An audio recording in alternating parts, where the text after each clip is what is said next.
Nabi mengisyaratkan Dajjal itu simbolnya bermata sebelah, dan hari ini simbol mata sebelah tuh laku keras, banyak peminatnya.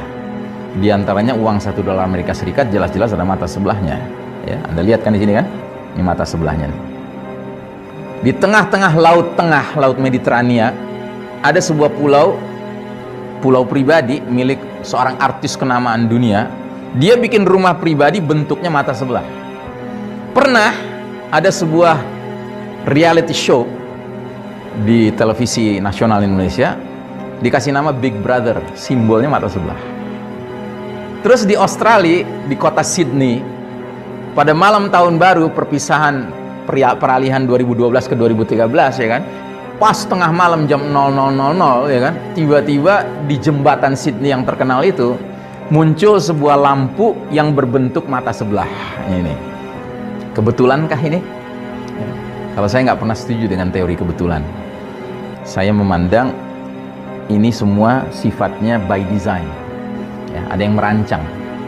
Ya. Siapa yang merancang? Ya juru kampanye Dajjal untuk membiasakan umat manusia melihat mata sebelah.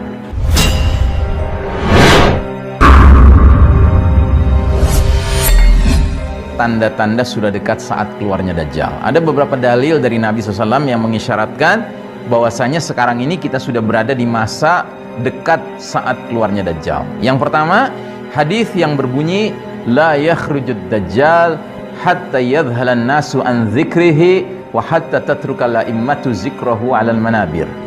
Dajjal tidak akan keluar sehingga manusia menjadi heran tentang perkara Dajjal, satu, dan sehingga para imam, para ustadz, para mubaligh, para penceramah dari atas mimbar-mimbar sudah tidak lagi memperingatkan umat tentang perkara Dajjal. Jadi kalau dua fenomena ini sudah muncul, berarti keluarnya Dajjal jadwalnya sudah dekat. Pertama, orang heran dengan perkara Dajjal. Yang kedua, para ustadz di atas mimbar sudah tidak banyak membicarakan tentang Dajjal. Dan Anda bisa uji coba sendiri. Ya, kalau Anda kumpul-kumpul dengan teman-teman ya, atau dengan teman kantor pas jam istirahat makan siang gitu ya, coba aja Anda angkat isu diskusi tentang Dajjal. Kira-kira teman kantor Anda akan cenderung connect atau cenderung bilang, sumpah lo ngomongin Dajjal. Dajjal kan dongeng, legenda, cerita orang-orang tua kita doang, kan gitu ya, betul nggak? Ya kan? Jadi orang udah mulai heran gitu kalau diajak ngomong soal Dajjal. Itu satu, Anda bisa uji coba sendiri. Yang kedua, Anda bisa uji coba sendiri juga. Mulai besok nih Jumat nih, kalau Anda hadir sholat Jumat, catat tuh khotib ngomongin Dajjal nggak? Jumat berikutnya catat lagi, Jumat berikutnya catat. 52 Jumat berarti udah setahun gitu kan. Berapa banyak khotib dari 52 pekan itu yang ngomongin Dajjal? Jadi kalau dua fenomena ini sudah muncul, berarti kemunculan Dajjal sudah dekat ya. Yang kedua, ada hadis berbunyi yaji'ud dajjalu fayas'adu Uhudan fayanzurul madinata fayaqulu li ashabih atarawna hadzal qasrul abyad hadza masjidu Ahmad. Saat nanti Dajjal keluar, dia akan mendaki gunung Uhud, dan dia dari atas gunung Uhud akan memandang ke arah kota Madinah bersama pengikut-pengikutnya di sekitar dia. Kemudian dia akan tanya kepada para pengikutnya, kalian lihat itu istana putih itu masjidnya Ahmad. Masjidnya Ahmad itu maksudnya masjid Nabi Muhammad SAW, Masjid Nabawi. Pada saat Nabi mengucapkan hadis tadi, Masjid Nabawi masih sangat sederhana karena hanya terbuat dari lumpur basah, warnanya kecoklatan dan batu bata. Sedangkan saat ini sekarang Masjid Nabawi sudah berubah menjadi masjid sangat besar, putih kan, kayak istana kan, jumlah lantainya banyak ya, Masjid Nabawi ya. Jadi para sahabat nggak bisa membayangkan bahwa Masjid Nabawi itu akan jadi kayak gini, nggak kebayang sama mereka. Kalau kita sekarang justru kenalnya kayak gini, disuruh ngebayangin Masjid Nabawi coklat dengan sederhana, itu nggak kebayang sama kita, karena kita generasi yang boleh jadi bakal ketemu Dajjal gitu. Jadi sekarang masjidnya udah kayak gini, udah kayak istana putih. Kan Dajjal bilang, kalian lihat istana putih itu masjidnya Ahmad. Ini isyarat tentang jauhnya rentang jarak waktu antara Nabi berbicara dengan Dajjal keluar. Tapi sekarang sudah kayak gini, sudah kayak istana putih. Yang berarti apa? Saat keluarnya Dajjal tampaknya udah dekat. Terus yang berikutnya, di luar kota Madinah ada sebuah bukit bergaram. Di atas bukit bergaram ini ada sebuah komplek perumahan mewah ya. Kalau dipotret dari atas tuh kayak gini. Ya, komplek perumahan mewah ini. Ini adalah istana raja kerajaan Arab Saudi. Jadi kayak semacam kumpulan villa-villa mewah gitu. Tempat raja Saudi kalau pergi ke Madinah istirahatnya di sini. Atau tamu-tamu dia, keluarga dia, ya kan? Kalau datang ke Madinah istirahatnya di sini. Ya. Apa yang unik dengan istana ini? Uniknya, resminya namanya istana raja, tetapi dari mulut ke mulut orang menyebutnya istana Dajjal. Apakah itu berarti Raja Saudi Dajjal? Itu terlalu cetek tuh kesimpulannya.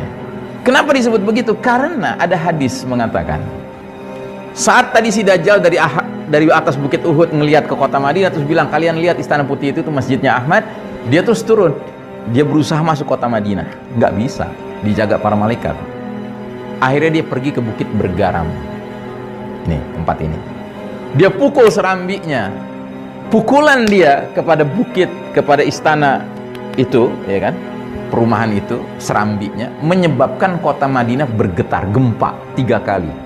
Thalatha rajafatin, 3 kali gempa, 3 kali getaran, ya. Dan getaran itu menyebabkan apa? Orang-orang yang punya penyakit nifak, munafik, dan penyakit fasik di dalam hatinya itu ketakutan. Sekaligus mereka keluar dari kota Madinah menuju ke bukit bergaram itu, memenuhi panggilan Dajjal. Dan Nabi menyebut hari itu sebagai Yaumul Khalas, hari pembersihan kota Madinah dari hadirnya kaum munafik dan kaum fasik, sehingga yang tersisa adalah kaum mukminin. Nah, jadi sekarang itu udah ada di situ perumahan mewah yang ada serambinya itu, yang nanti bakal digoncang sama si Dajjal itu. Terus ada lagi satu hadis bunyinya, wa innahu a'wara wa inna rabbakum laisa bi'awar, dan sesungguhnya si Dajjal itu bermata sebelah, sedangkan Rabb kalian Allah Ta'ala tidak a'war, tidak bermata sebelah. Nah, apa yang menarik dengan hadis ini? Yang menarik, Nabi mengisyaratkan Dajjal itu simbolnya bermata sebelah, dan hari ini simbol mata sebelah tuh laku keras, ya. Banyak peminatnya. Di antaranya uang $1 Amerika Serikat jelas-jelas ada mata sebelahnya. Ya, Anda lihat kan di sini kan? Ini mata sebelahnya. Di tengah-tengah laut Mediterania ada sebuah pulau pribadi milik seorang artis kenamaan dunia. Dia bikin rumah pribadi bentuknya mata sebelah. Namanya Naomi Campbell. Dia artis kelas dunia.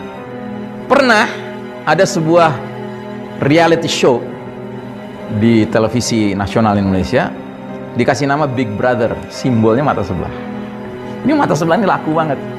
Terus di Australia, di kota Sydney, pada malam tahun baru perpisahan peralihan 2012 ke 2013, ya kan, pas tengah malam jam 00.00, ya kan, tiba-tiba di jembatan Sydney yang terkenal itu muncul sebuah lampu yang berbentuk mata sebelah. Ini, jadi lampu konfigurasinya bentuknya mata sebelah. Kebetulankah ini? Ya. Kalau saya nggak pernah setuju dengan teori kebetulan. Saya memandang ini semua sifatnya by design. Ya, ada yang merancang. Ya. Siapa yang merancang? Ya juru kampanye Dajjal, juru kampanye Dajjal, untuk membiasakan umat manusia ngelihat mata sebelah. Supaya kalau nanti si mata sebelah benar-benar muncul, ya kan, manusia kebanyakan udah terkondisi. Wah, ini nih jagoan kita gitu. Tapi bagi orang beriman justru ini adalah peringatan demi peringatan demi peringatan.